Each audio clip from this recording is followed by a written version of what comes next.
Hey everybody, welcome to No Bones About Wrestling. I'm your host Asa, and I am here with Kay Fabulous. Hey.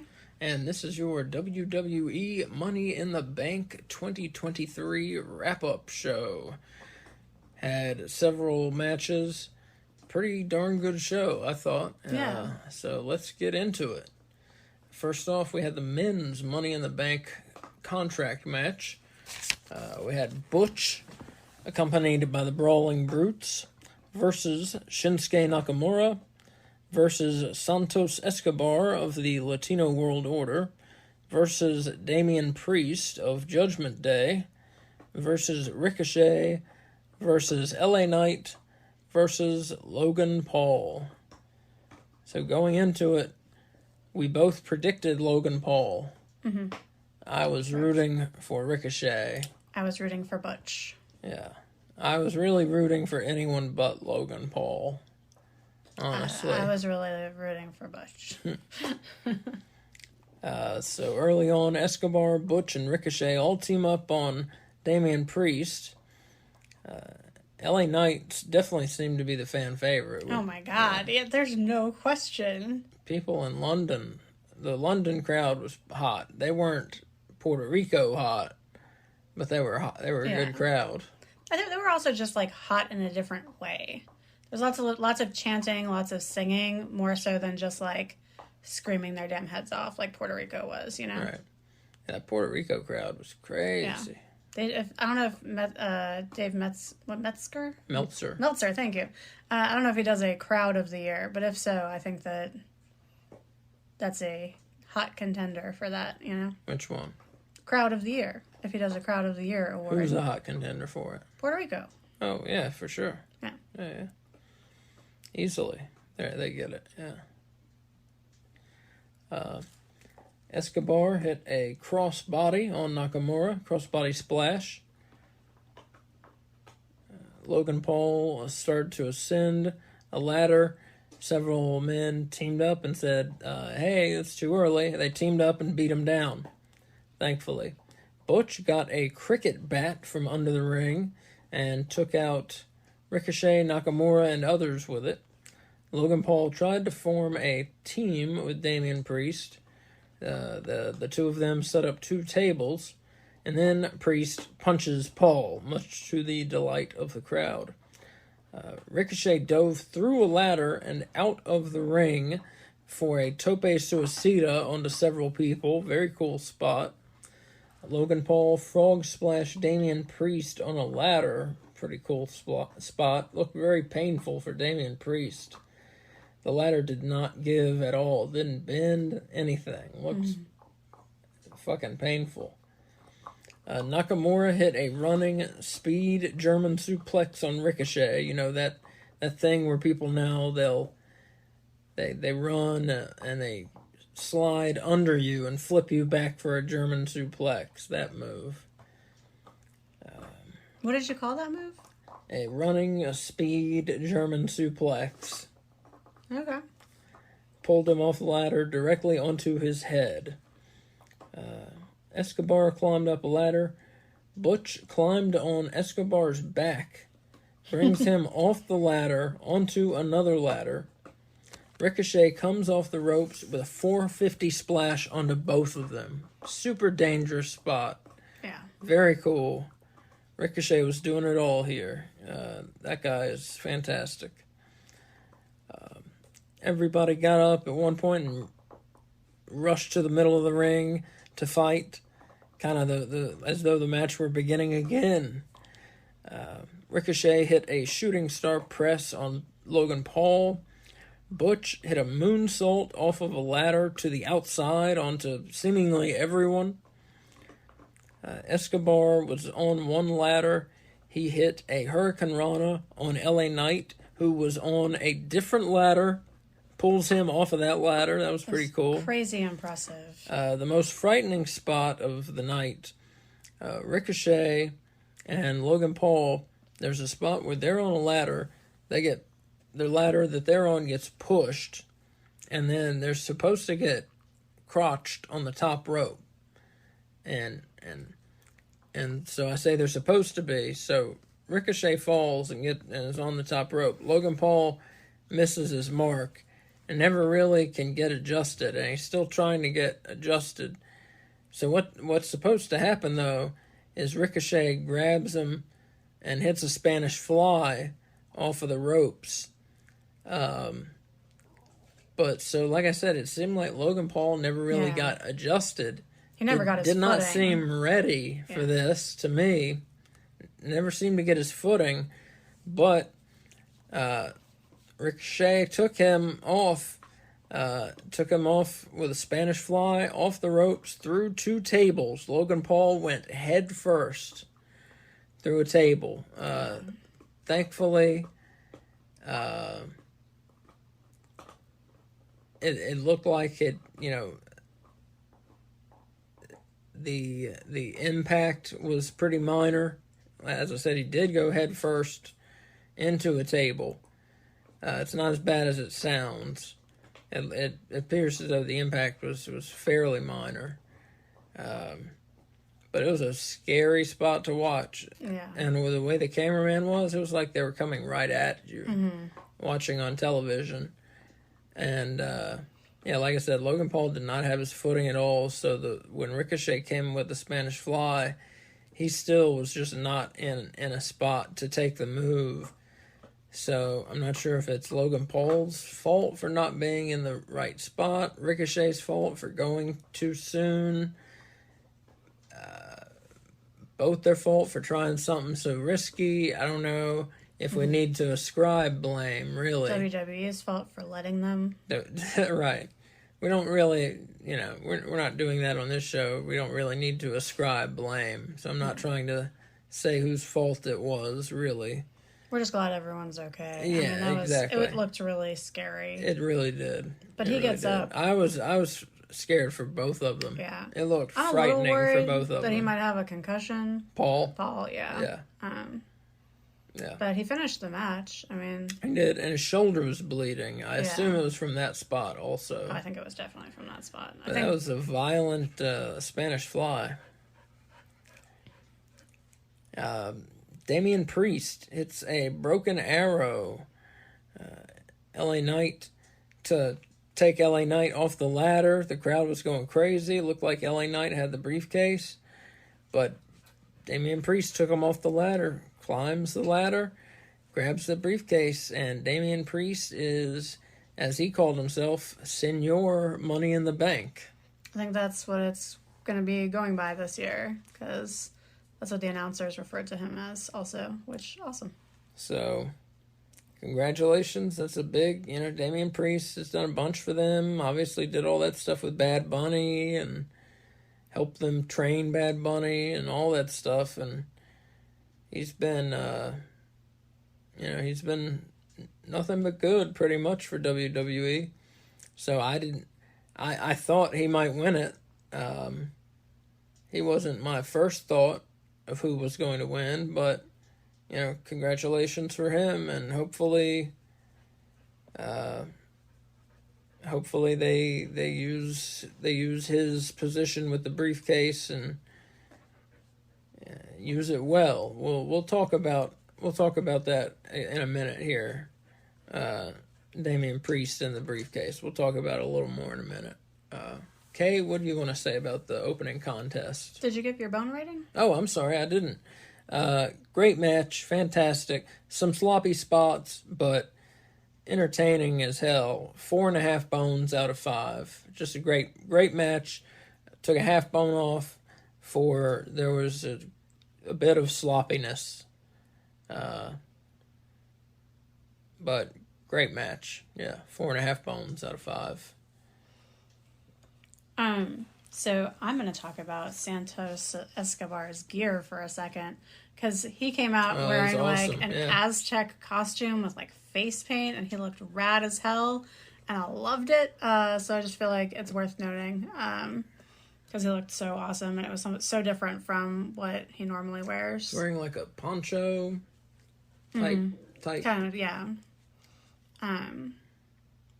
But just like really beautiful design on it. I thought it was interesting that Paul gets a ladder in the ring first. I think I picked Paul, so we mentioned that we both picked Paul for this. So as of right now, we're both 0-1. I figured WWE just could not help themselves and would give it to Logan Paul. Yeah, me too. I was afraid. But as soon as he put the ladder in first, I was like, oh, he's not going to get it. Because I feel like whoever puts the ladder in first, they're off the list of possible winners. Really? Yeah. I have no basis for this other than just a hunch. There is starting towards... All right, you mentioned our picks. Yeah, I'm sorry, I didn't mention it. Yeah. So, right, we both picked Logan Paul. Right, yeah, we're both so 0 for 1 at this point. We did not do well. I did... Well, we'll talk about it later. There was this really lame punch exchange between Shinsuke and Butch pretty early on. Just like really weak-ass looking punches. And they were the only two in the ring, so it was the only thing happening at the moment. And it went on for like a minute or so. It was just odd, because normally you don't see terrible punching in WWE. Right. Like in AEW, sometimes we see some terrible chop exchanges, some bad forearm exchanges, or bad punches. But this was a good example of the WWE also being capable of doing bad punches. I liked everyone ganging up on Paul at one point in the match. All six other men ganged up on Paul all at one time. I liked that they came together briefly for working against a single adversary. Yeah, like get the outsider. Yeah. Priest nailed Paul in the face 2 times in this match. Both super hard. Both looked super awesome. Paul dove on the ladder with Priest, and it looked like crazy painful. You kind of covered most of the stuff that I wrote about. I was just really excited to see a Judgment Day win, and to see Butch get like a highlight. I feel like he's overlooked by a lot of the WWE universe. I agree. Not only did he have that amazing, beautiful moonsault off the ladder onto the people on the outside, but he also had several moments where he and one other person would be at the top of the ladder, and he would do his like finger joint manipulation to cause them to get down. And so I thought that was a good kind of highlight of his work. Good call. Yeah. Well, the Butch gets noticed by people who matter. So I've read Triple H is a big fan, and of course he's the head booker, except with, well, he's number 2 booker, really. And Shawn Michaels is a big fan, and he's the head booker at NXT. He doesn't have anything to do with the WWE booking, but he goads Triple H on, I guess, with his love of Butch. Yeah. But they're both in the Butch fan club. So I'm sure that's a big part of how he ended up in this match and how he ended up getting these highlight with the joint manipulation, with the moonsault onto everyone, and just being in the match. And he deserves it because of what you said. Like, every facial contortion, every facial expression, every movement of this guy is in character, is to get across his character as this wild little guy who's rearing for a fight. And he's very good at it. And he should be noticed. So, yeah, I agree with you there. I know I've said this before, and I think you laughed at me, but he reminds me of, like, a violent Charlie Day from It's Always Sunny in Philadelphia. Just, like, the crazy guy at the bar that, like, you never know what he's going to do, but you know whatever he's going to do, it's going to be, like, he's going all in with it, you know? So, is that going to be your closing thought for the Money in the Bank match? No, it is not. I'm glad the Judgment Day got the briefcase, and now it is part of the Judgment Day clan. Yeah, that's pretty cool. Yeah, Judgment Day racking up. They got the Women's World Championship with Rhea Ripley. They got the Men's Money in the Bank now. Let's see what else they get throughout the night. Up next, we have the WWE Women's Tag Team Championship match. They dropped They were calling it Unified or Undisputed. They've dropped that, so now it's just Women's Tag Team Championship. We have the champions, Ronda Rousey and Shayna Baszler, defending against former champions Raquel Rodriguez and Liv Morgan, who never lost the titles but had to give them up because Morgan was injured. Let's see, Raquel took Liv and powerbombed Liv from the ring to the outside onto their opponents. They do that where they use Liv as a weapon, and she seems to get some sort of enjoyment out of it. Shayna goes after Liv's injured shoulder because, of course, I mean, what wouldn't you? Coming out of MMA as Baszler and Rousey have, that's, of course, what you're trained to do. You go after the injured body parts, the weak parts. Raquel takes Rousey off the turnbuckle with a powerbomb, 2 count. Liv Morgan, crossbody splash. Momentum turns into an armbar by Shayna Baszler.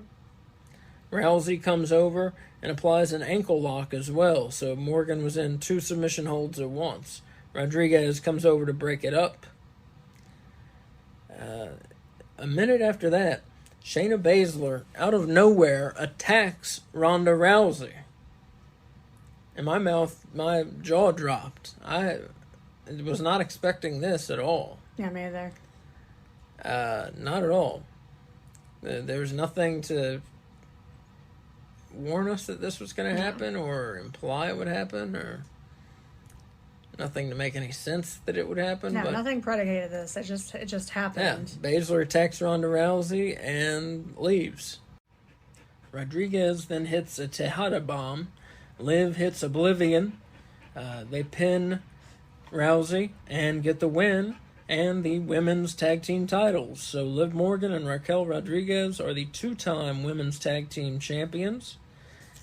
We both missed this match. We thought it was an easy win put on the card just to show off the women's tag titles. We thought it was an easy win for Rousey and Baszler. Did not expect this. So at this point, both of us on our predictions, we are 0 for 2. So yeah, great start. So Kay, what did you have to say about this match? What about your bone rating? Oh, I'm sorry. 2.5 bones out of 5. Yeah, just a decent match. It was there. It was there. That's all. Yeah. That's all. There were some good moments. There were some mediocre moments. There was a little awkward Hurricane Rana by Liv on Baszler early on. I thought there was good teamwork by both teams. Great arm drag by Rousey. One thing that I thought was pretty funny was the crowd. They did many chants throughout the night, but this was one of my favorites. They were chanting Baszler scares me. Mm-hmm. I thought that was a really nice compliment to Baszler. Were they chanting Shayna scares me? No, Baszler. Oh, okay. Yeah. At least that's what I wrote down, so I think that's what they were chanting. There was a good Jersey codebreaker by Morgan. One thing that kind of threw me off for most of the match was Ronda Rousey had the letter M painted in the middle of her fucking forehead. I used the internet and discovered this is a Dragon Ball Z reference to some Dragon Ball Z character who apparently has an M on his forehead or has like wrinkles that make it look like a letter M. Not sure which. But I was very distracted by that for a long time, so I wrote down a note about it. There was a good deadlift slam off the second rope by Raquel on Ronda. And I thought that the end of this match was so stupid. I do not know why you would take one of, like, 3 women's tag teams that you have in your division and split them up, especially the one that is the most dominant force. Yeah, unless they were too good, so they needed to separate them to make the other teams look better. But I guess they were one of 4 teams. So because now you have 3 tag teams left. You have Morgan and Rodriguez. You have the Witches. And you have the other 2 NXT girls that came up, Chance and Carter. Carter, yeah. Okay, so 3 teams. So we have 3 teams. In a tag team division. So there's... What are they doing? So why break up the 4th? Yeah. I mean, you've taken your smallest division and you've shrunk it by a quarter of the size that it once was. Like, it just seems like a really stupid move. I mean, unless, like, one of them's going to disappear for a while for, like, family reasons or something.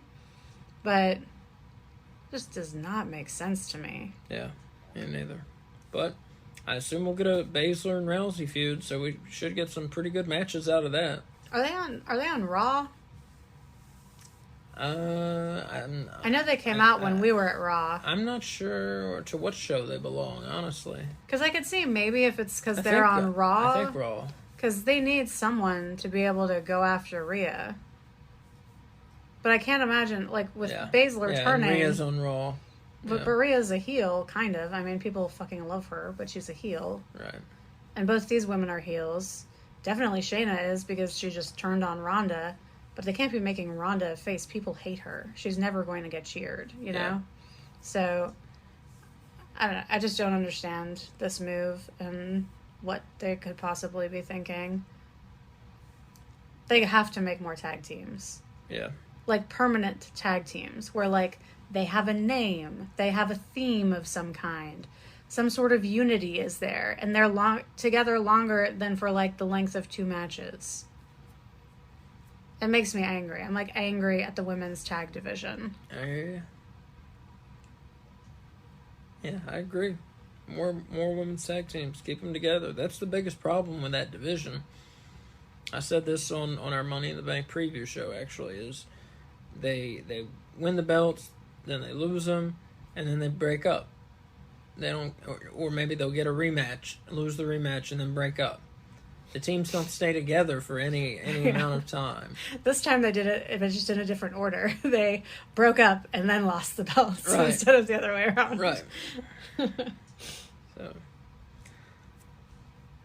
So next, Kayla is with Senor Money in the Bank, Damian Priest. And he says he could use Money in the Bank for the Intercontinental, the United States, to be United States champion again, or the World, or the Undisputed Universal Championships. So either way, he will be a champion, he says. So it's very interesting, him bringing up using the Money in the Bank for the Intercontinental or U.S., because why would you ever do that? I mean, if you're a wrestler with, you got ambition, if you got a free shot at the world title, why not just take it? You don't think you can earn a shot at the damn Intercontinental title? Well, if you haven't been given one yet, what's going to make you think that you're going to get one eventually? Forget about the Intercontinental title. Go for the fucking world title. No, see, I disagree with you on this. Because I think if you know yourself well as a competitor, you know what you're realistically currently capable of. Maybe Damian Priest doesn't see himself as someone who can realistically beat Roman fucking Reigns, who no one can beat for 1,000 days. Maybe he wants to set the bar a little lower for a belt that he thinks he can definitely get. The world championship is Seth Rollins. Well, I understand that. The Intercontinental is Gunther. Yeah. I think it'd be easier to beat Rollins than Gunther. Well, I think so too, right? But I don't think we're supposed to think that. I don't know. Gunther's been undefeated since he's been in WWE. I think we are supposed to think that. They built him up as this undefeated tough guy. Yeah, but the really big names haven't. Well, I guess Sheamus and I was gonna say the really big names haven't faced him. Yeah, Sheamus and Drew McIntyre have lost matches to him. But the 2 world champions haven't lost matches to him. We'd have to look for Seth Rollins. Roman definitely has not. No. Yeah. Yeah. No, Roman's number 1. There's no arguing that. Yeah. But Gunther might be number 2 in the company. Well, I just learned tonight that he was undefeated. I didn't realize that. I don't know how. I'm sure they've said it a million times, so I don't know how I've missed that. Undefeated in singles. Yeah, in singles. Since being called up to WWE. Yeah. Important distinctions. And becoming Gunther, because he was Walter before, right? Or something. Well, just undefeated in singles since being called up to WWE. But I don't know. I mean, one, I think they were just highlighting the fact that he could go after any of the 4 belts. Mm-hmm. And we're going to be like, I'm not going to go after this one because Gunther's too scary. You know, I mean, like, that takes the bite out of your promo if you're like, well, this one's too hard, you know? But I could see going after an easier to get belt.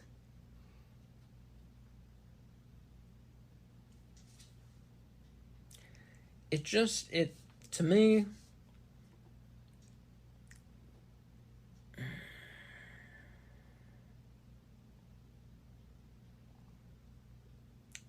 I don't know. It's like the whole point of the thing, of the Money in the Bank to begin with, it didn't used to be used for other belts. It was it was a golden ticket. You know, it's like a Willy Wonka golden ticket. Yeah. You got a world title shot against whichever world champion you wanted. It was a world title shot. Mm-hmm. It was a big deal. You couldn't make it a smaller deal. It was a big deal. Mm-hmm. Now you can make it a small deal. The writers can make it a small deal if they want. The booker can make it a smaller deal if he wants. So why make it a small deal? If you're gonna make it an annual event, why make it a smaller deal? Because then you open up the possibility for any title shot match that someone's gonna run in when the match is over and steal the belt away from whoever just won it or kept it after a hard-fought match, you know? I don't really think that Damian Priest is going to cash in on one of the lower-tier belts. Mm-hmm. I think they're just saying that so that the possibility is there. Mm-hmm. One, so that they leave the door open for themselves if they decide to go that route, but I really don't think they're going to. And two, so that as an audience viewer, like I said, anytime a championship match happens now, there's a chance that after the match is over, he's going to run out and steal the belt from whoever just won, you know? Mm-hmm. So I think that's why. I hear you. All right. So I don't know how I agree with it, but... Up next, we had the WWE Intercontinental Championship match. We had Gunther, accompanied by Imperium, and he was defending against Matt Riddle. They started out with some chops. We both predicted Gunther. We both predicted Gunther retaining. Riddle got a leg bar on Gunther, and he stomped his way out of it, did Gunther. Gunther started to untape Riddle's injured ankle, which was heavily taped up going into the match. Gunther hit a German suplex, then put a leg bar on Riddle. Riddle kicked his way out of it. A Broton by Riddle. He then got caught in a sleeper hold. A rising knee by Riddle got a 2 count. A floating bro he hit. Went for another pin, got another 2 count. Riddle caught Gunther with his legs, but he ended up getting power bombed, and Gunther got a 2 count on that one. Gunther then grabbed Riddle's ankle again, started beating on his taped ankle. He then put on an Achilles lock. This was too much pain for Riddle. Riddle tapped out. Gunther retained his Intercontinental Championship. Good, solid match. I gave it 4 bones out of 5. We both predicted Gunther would retain, so finally we got a match right. We were both 1 for 3 on our predictions at this point. After the match, well, here, do you want to tell your thoughts on the match before I tell what happened after the match? No, you can say what happened after the match. After the match, we hear a clink, a cling, cling. A sword sound is heard. And then Drew McIntyre's theme plays. Yeah. Out comes Drew McIntyre. He stands face to face with Gunther. He then headbutts him. He then hits a claymore. He then grabs the Intercontinental title belt and hoists it above his head. And Drew McIntyre has made his triumphant return to WWE programming. Mm-hmm. And I think he's made it pretty clear what his intention is. So, Kay, what did you think about this Intercontinental Championship match? What was your bone rating for it? 4 bones out of 5. I think that's a fair rating. There was some good grappling and mat wrestling earlier. Not a lot of stuff off the ropes throughout the match. I liked that they played up the ankle injury. There was a brutal clothesline at one point by Gunther that looked like it was going to take Matt Riddle's head off. And then I was just really excited to see McIntyre back. I thought that we would see him back soon. I think I actually predicted that he was going to show up at some point during the show. But that doesn't count for the predictions belt that's on the line. And I like that he's going after the Intercontinental Championship, especially now that I know that Gunther's undefeated. I think you need someone as big as Drew McIntyre to be the one that's going to defeat him. Like, I couldn't really see... Matt Riddle's good, and they've given him lots of pushes and stuff, but I couldn't see him being the one that dethroned Gunther. See, I feel the opposite. I feel that someone like Matt Riddle should have been the one to defeat Gunther, because then Gunther still has this, you're not taking away all this tough guy rep he's earned with just one loss, and then you can still promote someone like Matt Riddle by giving him a big win over Gunther. Yeah, but I think that's too much. It's too much of a push. Yeah. And I know you've said in the past that you think the Intercontinental Championship is below Drew McIntyre, but I think that this reign that Gunther has had has helped elevate the championship some. Yeah, and it's more him going after this undefeated champion than necessarily for just the belt itself. Yeah. No, Gunther definitely has elevated the Intercontinental Championship, yeah. So, yeah, there's exciting stuff happening there. Good to see Drew McIntyre back. So, I haven't heard any specifics about him signing a new contract. All I had heard over and over was that he will not be back on television until he signs a new contract, and they have agreed to some sort of creative direction for him. So I assume those two things happened. I don't know that either of them happened. I'm just telling you, that's what I heard. I heard he wouldn't be on television again until he got a direction and signed a new contract. So we'll assume those two things have happened.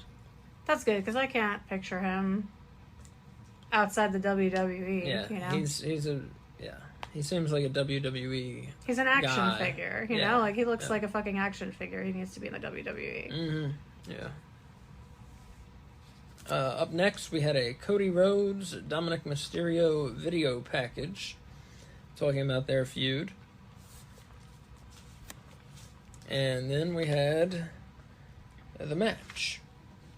And very early on, Dominic was cowering from Cody. Dominic, of course, accompanied by his main squeeze, Women's World Champion Rhea Ripley of the Judgment Day. At one point early on, Dominic ran away from the match. Started heading back toward the entryway, but Cody ran and brought him back to the ring. He made it pretty far. It was some impressive running from both gentlemen. Yeah.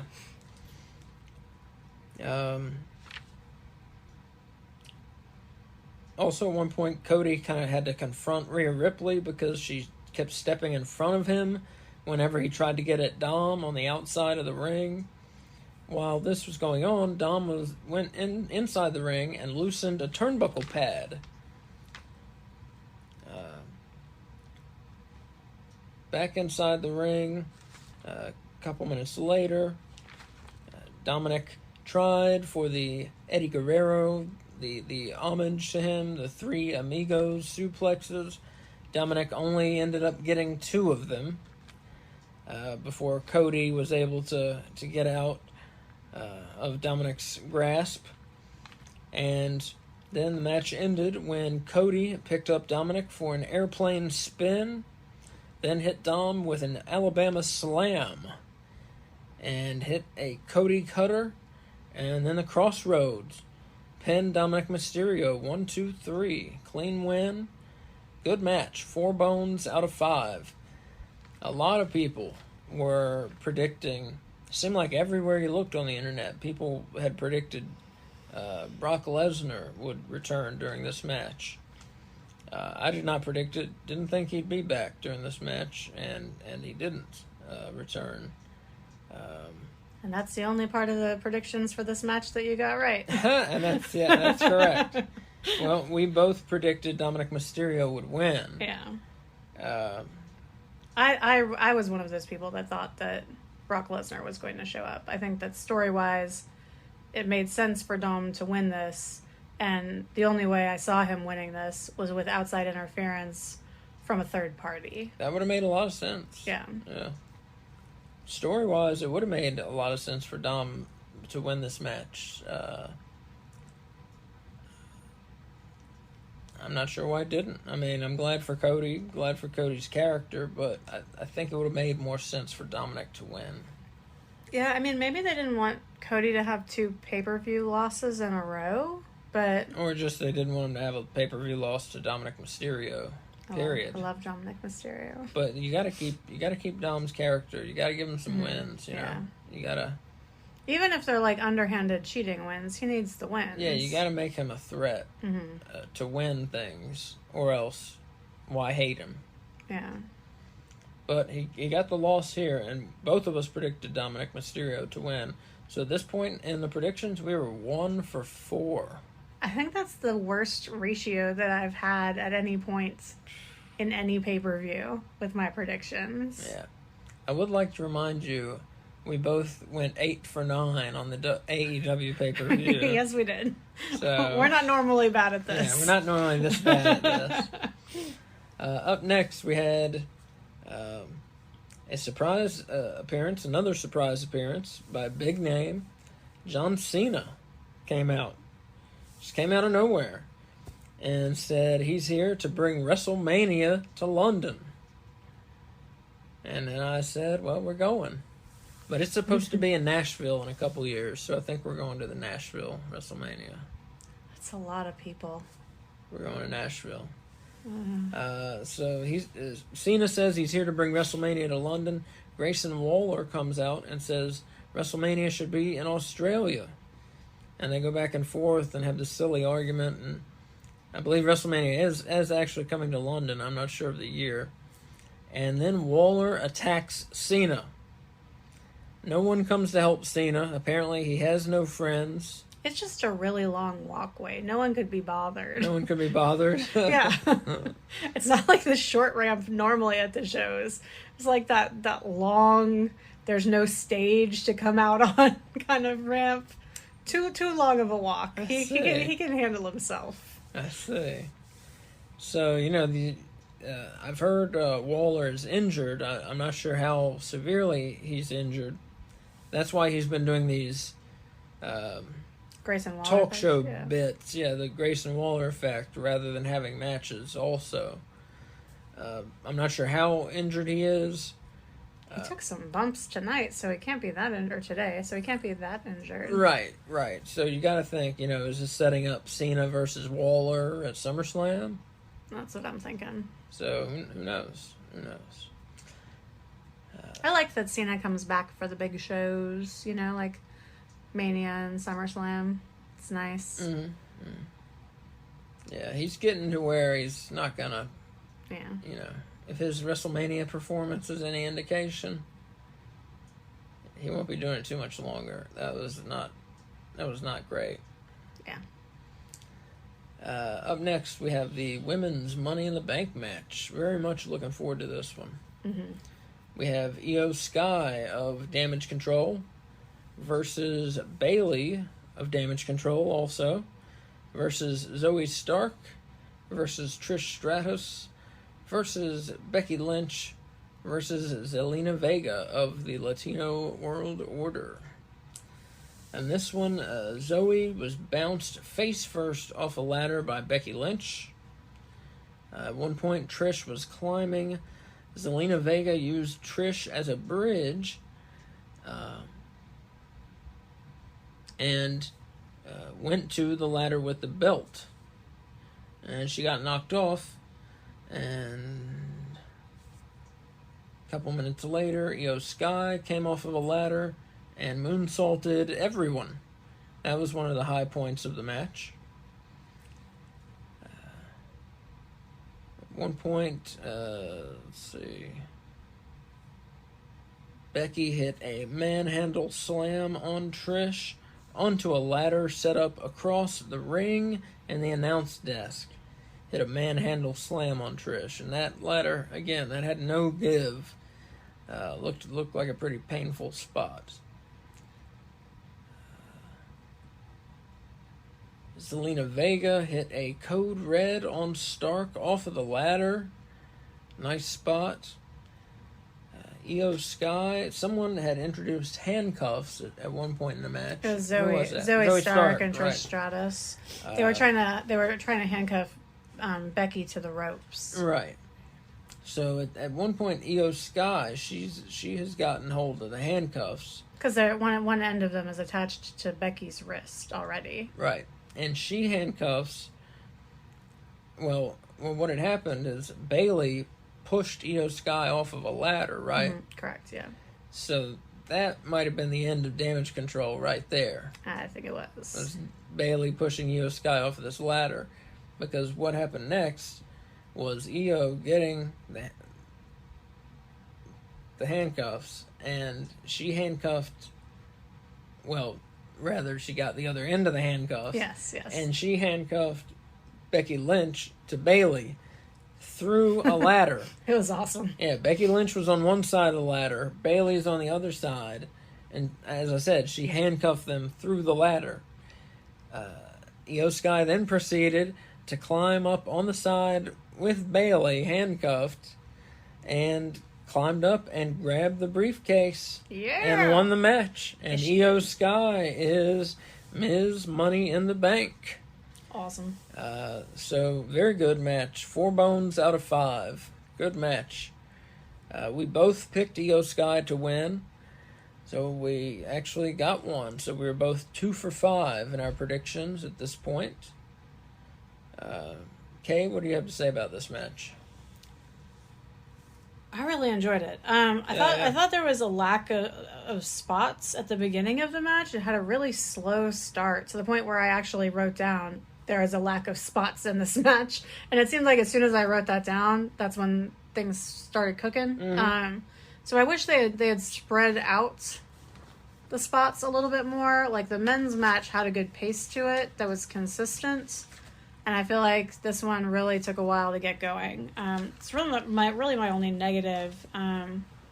You didn't mention Trish got injured in the match. No, like minor injury. She hit her face on the ropes, and her nose was kind of a bruised. ladder she was on got knocked down, and she went face first into the ropes. Face first, and her face was visibly bruised. It's going to look worse tomorrow too. Yeah, and just a reminder, because Asa reminds me all the time. Those ropes are not made of rope. They are actually steel. Yeah. So it is not you're hitting your face on something soft. Yeah, it's not bouncy or anything like that. It's taut, braided steel. Yeah. It's not bouncy or anything like that. It hurts. You don't run up against the ropes and they bounce. You run up against them, it hurts your back and under your armpit where you hit it, and then you pretend that they have bounced you off. That is what happens. Up next, we have the WWE World Championship match.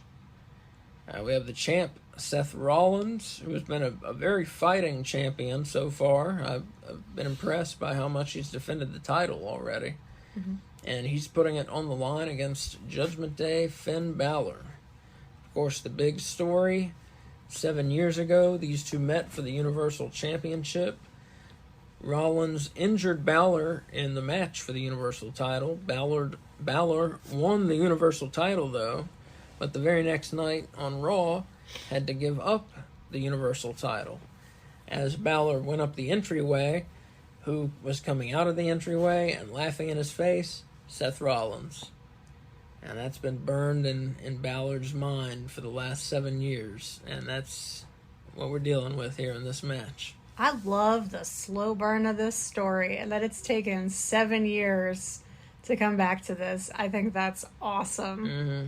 Like, good on WWE for sticking with it. Mm-hmm. Finn goes right after Seth's injured ribs with both striking attacks and submission holds. He's going all after his injured ribs. Finn hits a super kick. At one point, Seth Rollins hits a buckle bomb, which is the very move that he used to accidentally injure Finn 7 years before. Now he's trying to purposely injure Finn with it. Rollins hits one of his signature moves, hits a pedigree, gets a 2 count. It is at this point that Finn Balor's Judgment Day running mate, Damian Priest, comes out with the Money in the Bank briefcase. And so Seth is looking to see, and this is about to turn into a triple threat match. Finn Balor rolls him up, gets a 1, 2, and Seth kicks out. So now we're still trying to figure out what's going on. Balor gets a drop kick on Seth on the outside, gets a coup de grace, and then Finn misses a coup de grace on the inside. Rollins hits the stomp, gets the pin and the win, and it turns out that Damian Priest was not out there to cash in. He was just out there to dick around, apparently. But Rollins, as I said, hits the stomp on Balor, gets the pin and the win, retains the World Championship. Good match. 4 bones out of 5.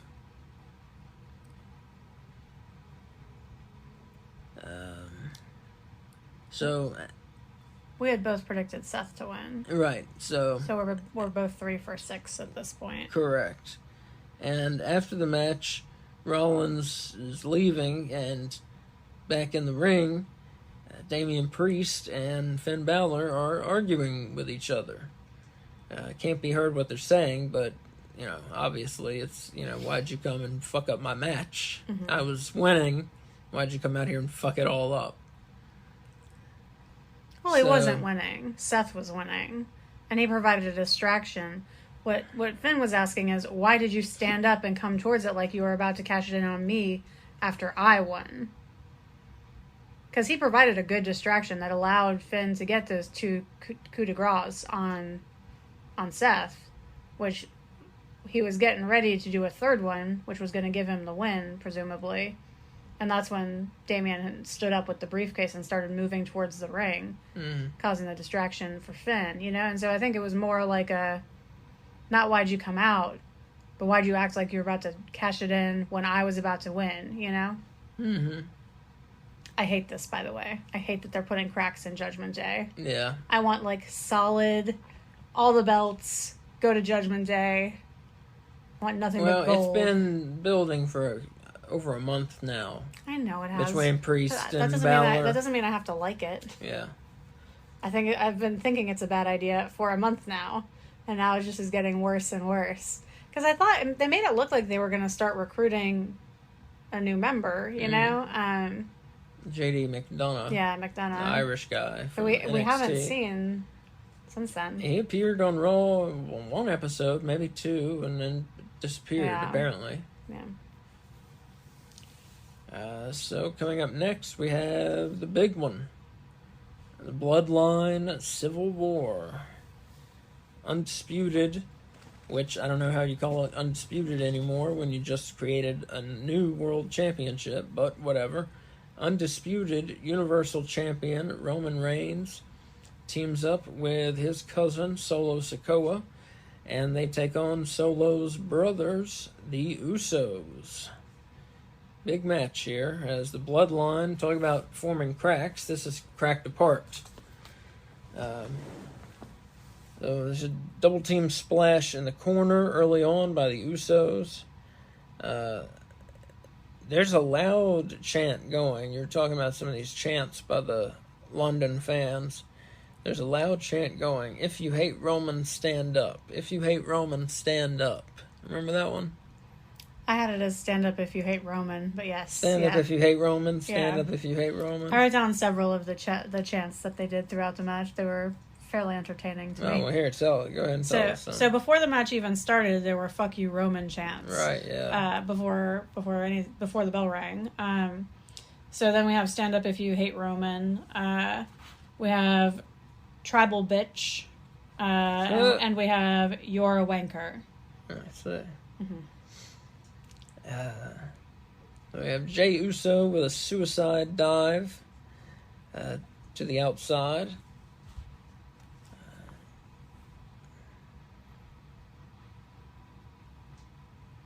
Jey runs to one side of the ring, gets hit by Roman Reigns.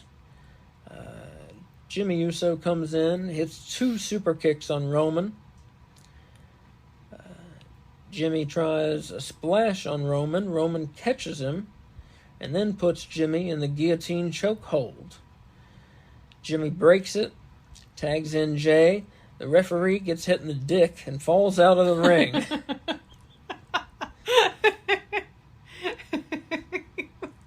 Sorry. So, that's what happened. He got hit in the dick on the way out of the ring. He's like, oh. Yeah, he made a sound. It was not good. I hope he's okay. It looked like his leg got pinned on his way out between the ropes. And he also got hit in the dick. In the groin area with those steel ropes we were mentioning earlier. So I think if you got a steel rope to the dick, you'd make a sound too. Oh, yeah. Didn't look good for him. No. So the ref gets hit in the dick and falls out of the ring. Solo, Samoan spikes Jey and Jimmy. Roman covers for a 2 count. Solo tries to splash Jimmy outside, but he moves. Solo goes through the announcer's table. Roman hits a Superman punch. Jey hits a super kick. Excuse me. Both Usos then take out Solo. The Usos then come back in the ring, and both Usos take out Roman with simultaneous super kicks. Jey Uso pins Roman. 1, 2, 3. Say it again for me. Jey Uso pins Roman Reigns. Hell yeah. Hell yeah, it does. 1, 2, 3. It was beautiful. The Usos win. The crowd goes wild. We went wild here in the living room. Yes, we did. Good match. Good psychology to the match. 4.5 bones out of 5. This was the match of the night. Did you mention the double pin attempt?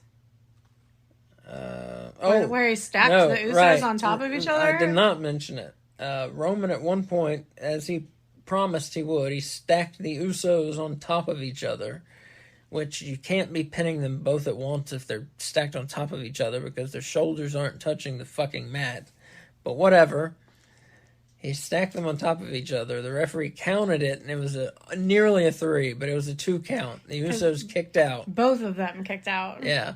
And the crowd went wild. Yeah. And that was what eventually led up to all the endings of the match. If you missed this match, it was great. You should watch it. You should watch it, yeah. Yeah, and after they kicked out from the double pin, like, Roman looked like despondent, and Solo just stood there looking at him like, what's wrong? Why are you acting like a weak little man, you know? And so then Solo got involved with some Samoan spikes that you mentioned. Yeah, this was great. And Solo got his ass beat, too. Yes, he did. The Usos cleaned house. Yeah, it was awesome. It was awesome, yeah. Very, very exciting. So, I picked Roman and Solo to win. I did not think we'd have this triumphant moment. I thought we'd have another down ending to a pay-per-view with Roman being dominant. I'm glad I was wrong. So I finished 3 for fucking 7 on my picks. I don't. That's the worst I've ever done on a pay-per-view. That's the worst that either of us have ever done. Yeah.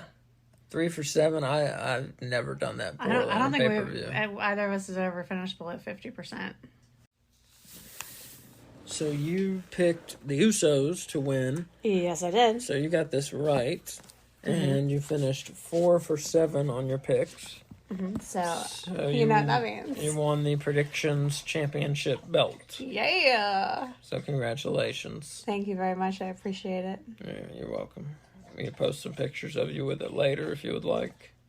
Okay. So this obviously raises some questions. So what happens on SmackDown on Friday? What changes? I don't know, but I bet they're going to have some good numbers because I bet people are going to be tuning in to find out. Mm-hmm. Do you think that the Usos and Sami Zayn and Kevin Owens are going to celebrate together? Or do you think that friendship is not possible at this point? I don't know. That's a great question. Thank you. It's a great question. How far does it reverberate? Are people celebrating, or does it not matter because Roman still has 2 singles titles? But that he's had for, one of them that he's had for, 3 years. But it's the chink in the armor, right? Like, yeah, it's right. showing that he's not infallible. Exactly, yeah. It's a big deal. Yeah, so... The first time in 3 years he's been pinned. So we still need someone to get the belt away from Roman. You know who I think it's going to be. Who, Jey Uso? Jey Uso. Jey Uso's the one who pinned him. So I think it should be one of the Usos. I think they should both be able to get a go at it. I think maybe they need some singles matches first, but maybe not. Who knows? Or is it going to be Damian Priest with his Money in the Bank briefcase? You think Damian Priest is going to end Roman Reigns' 1,000-day plus reign? You never know. No, I do know it's not going to be Damian Priest. Yeah, I don't think it's going to be Damian Priest either. But he's got that briefcase. He could show up and, he could be a challenger to Seth Rollins. Could keep it and see who has it after Seth Rollins. Mm-hmm. And he has a year to cash it in. So that's my question. Who's next for Seth Rollins? Does Finn get another shot, or do we move on? I think Finn should get another shot. I don't know. I don't know how storyline-wise they're going to justify him getting another shot, but I think he should get another shot. Mm-hmm. I agree. And yeah, the storyline kind of was made for a one-off. But he didn't get it.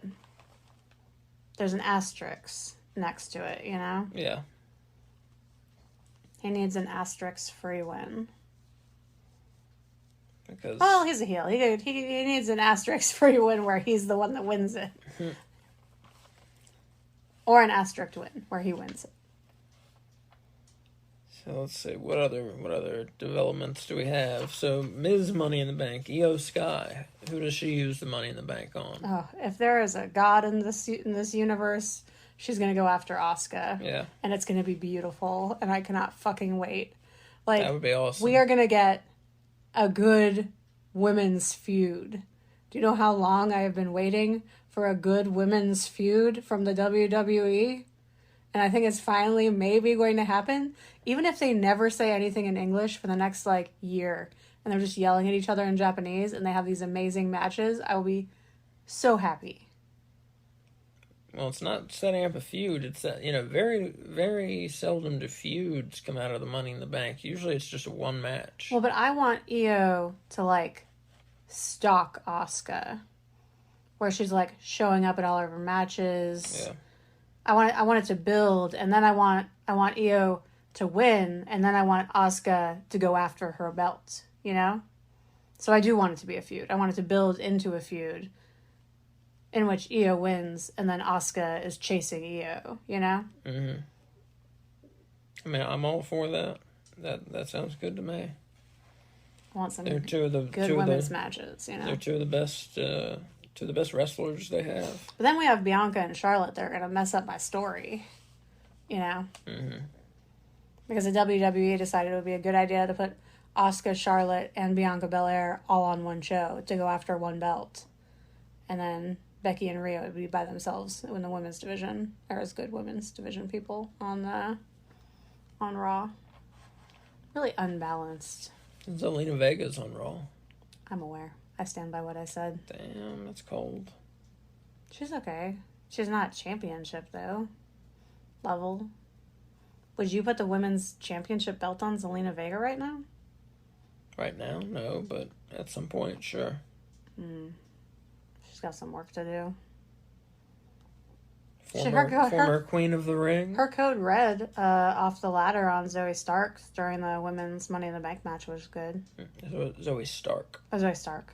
Yeah. I can't get behind that. She's just gonna have an S at the end of her name when I say it. No.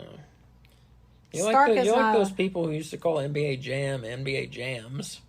At least I say coup de grace and not coup de grace like you and Michael Cole. Those are the announcers call it the coup de grace. I call it the coup de grace. That is not how you say that. That's what in WWE world. That's what it is. So that's what I'm calling it. It's French.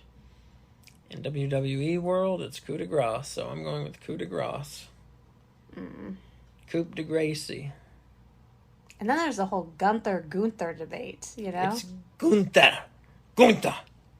Okay, but Michael Cole switches how he says it, like Gunther. every other time he says it. Like Gunther. sometimes he says Gunther, and sometimes he says Gunther. Gunther. Wait, Michael Cole, Corey Graves. I can't remember who it was. Gunther. Okay. You're thinking Corey Graves, yeah. probably because he's the Raw announcer. Yeah, that's what I just thought of that, yeah. Gunther. But was he there tonight? No, Michael Cole, because it was a pay-per-view. No, Michael Cole. That's what I'm talking about, because I noticed it tonight that he was alternating how he said it every other time. Pronunciations aside, who is next to go after Gunther's Intercontinental Championship? It's Drew McIntyre. Yeah. Yeah. Okay. I hope we get the feud that they had set up to happen after WrestleMania, though, you know, between Sheamus and Drew McIntyre. Like, I hope Drew McIntyre dethrones Gunther, and then Sheamus goes after Drew McIntyre. Because it seemed like after that three-way at WrestleMania, that they were both going to stop chasing the Intercontinental Championship, and we're going to fight each other. Sheamus and Drew McIntyre, yeah. And so, I would still like to see that at some point, because that seems awesome. Two big old dudes fighting with each other. I can get behind that. Let's see. And Ricochet, you know, deserves something for his performance in this match. Yeah, he had several crazy spots where he put his body on the line. Let's give this man something. What show is he on? Is he on Raw? Ricochet is on Raw. Yeah. Yeah. See, I want him to go after wait. he is on Raw. You're right. Because we saw him. He's on Raw. Yes, yeah. He's on Raw. Because he's on there with the Samantha Irvin announcement show, because they're together. He's on Raw. But I would like him to go after the U.S. title, but he can't, because that's on SmackDown. That's on SmackDown, yeah. See, that's the thing. That's why a brand split is stupid. Yeah, exactly. It's so frustrating. Because now the only reward for him to chase is the Intercontinental title, which is all wrapped up with Gunther and Drew McIntyre. Yeah. I wish you could, like, put your money in the bank. You just have Ricochet online.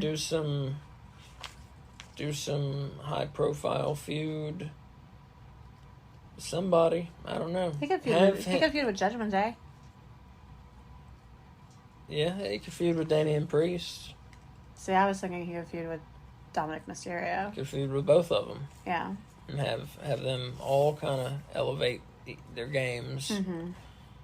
I'd be down for that, because they're kind of like a superhero, supervillain type thing. Even though they're not really doing that with him anymore, he's made for it. Yeah. Because he's like Spider-Man. Yeah.